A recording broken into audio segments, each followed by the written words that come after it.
There's an assumption that you can only make a total permanent disability or TPD claim for a physical injury that prevents you from work. This is not true, and I'm going to run through what you need to know to make a TPD claim for mental illness.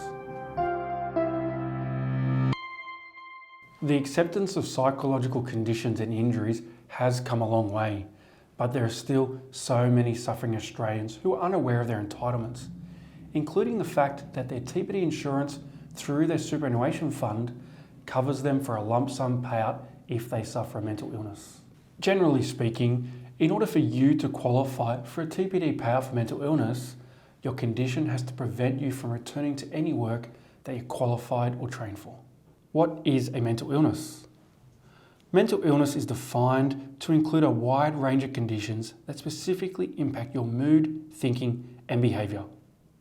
There are a number of mental illnesses that can qualify for a TPD claim, and these include anxiety, depression, PTSD, bipolar disorder, schizophrenia, and degenerative conditions such as Parkinson's disease, Alzheimer's, or dementia.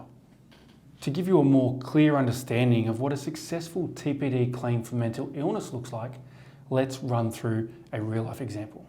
We recently represented a client who was involved in an horrific car accident.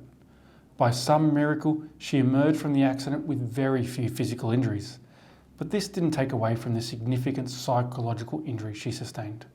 She had nightmares, flashbacks, and was afraid to get back in a car.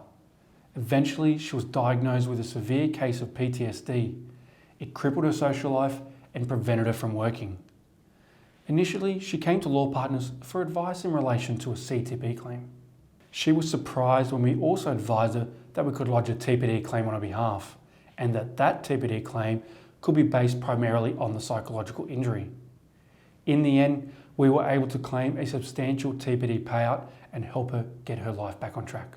Because mental illness is often considered an invisible injury, it can attract more scrutiny when assessing your claim. And navigating the system on your own, particularly when you're unwell, can be an extremely difficult task, which is why it's best to use a TPD specialist to manage your claim. Hopefully, this has been helpful to you. But if you're still unsure about TPD for mental illness or need help with your claim, call Law Partners and have a confidential conversation with one of our specialist TPD lawyers today.